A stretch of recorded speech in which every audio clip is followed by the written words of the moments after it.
नमस्कार दोस्तों, आज मैं डियर कृष्णा चैनल पे आप लोगों का रीजनिंग क्लास लेकर आया हूँ।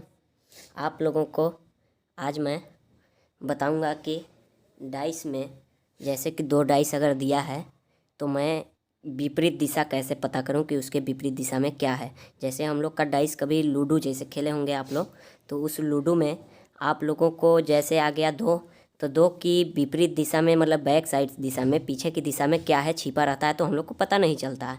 इसलिए मैं आप लोगों को इस डाइस के माध्यम से आप लोगों को बता दूंगा कि कैसे आप लोगों को दो के पीछे क्या है, एक के पीछे क्या है, तीन के पीछे क्या है, कैसे आप लोग पता लगाइएगा।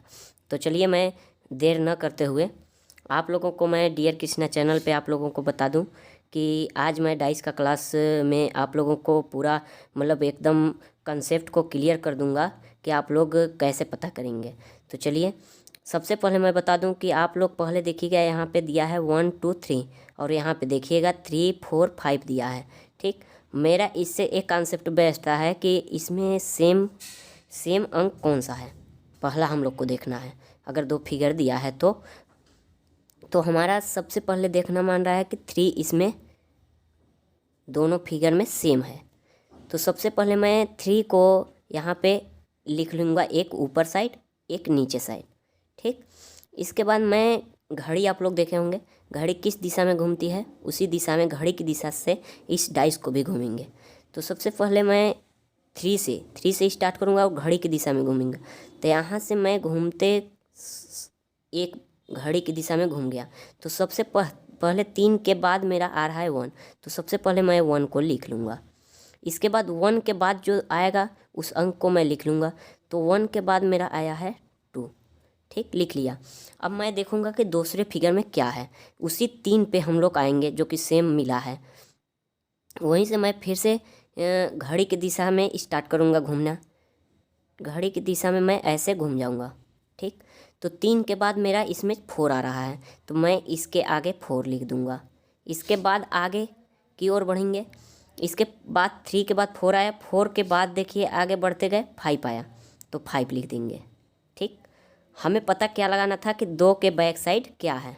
ठीक, तो 2 के बैक साइड अब देखिए 1 2 3 4 5 आ गया, यानी कि डाइस में कुल कितने होते हैं, 6 होते हैं। 1 2 3 4 5 6, तो इसमें दिख क्या नहीं रहा है 6, तो 3 का हो जाएगा 6। मान लीजिए 3 का हो गया 6। अब मैं देखिए 3 का देखिए 6 होगा, डाइस के अगर बैक साइड इसमें 3 आया पासा तो इसके बैक साइड में 6 होगा, एक कन्फर्म है।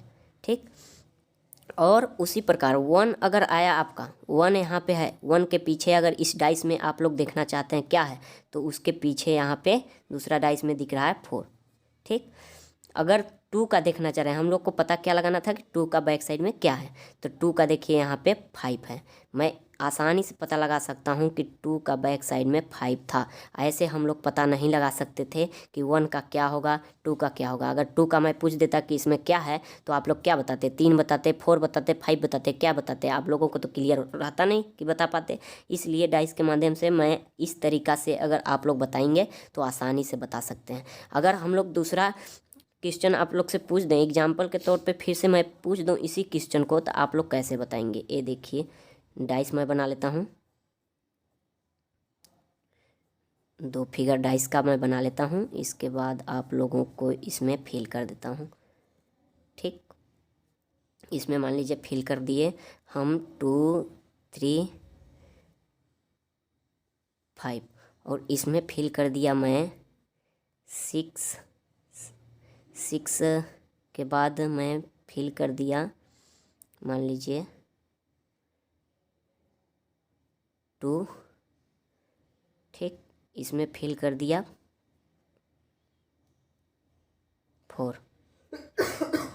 ठीक, अब इसमें हम लोग पता कैसे लगाएंगे। आप लोग को सबसे पहले क्या करना है, सबसे पहले आप लोगों को देखना है कि इसमें सेम अंक कौन सा है। तो सेम अंक मेरा क्या है, इसमें 3 है या 4 है या 5 है, इसमें क्या मिलान कर रहा है इस दोनों में। तो सबसे पहले मैं देखूंगा कि 2 मिलान कर रहा है, तो 2 को मैं ऊपर और नीचे लिख लूँगा।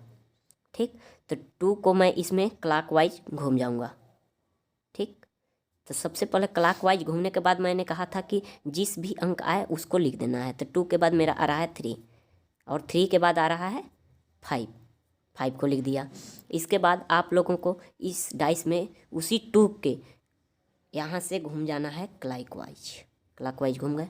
इसके बाद 2 के बाद देखना है कि क्या आ रहा है, तो 2 के बाद इसमें क्या आ रहा है 4, इसके बाद क्या आ रहा है 6, ये देखिए।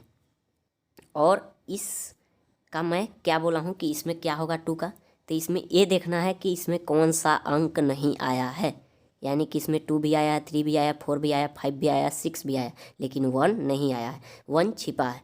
तो 1 को मैं डायरेक्टली लिख दूंगा। अब मैं बता सकता हूँ कि इसमें 5 का क्या होगा, 5 का बैक साइड में 6 आया होगा। अगर ऐसा डाइस में आपका आया होगा 3 ऊपर, 2 यहाँ, 5 यहाँ अगर आया होगा, तो इसमें आपका 5 का बैकग्राउंड में 6 कन्फर्म आया होगा। इसी तरीक़ा से 3 का आया होगा 4, 2 का आया होगा 1।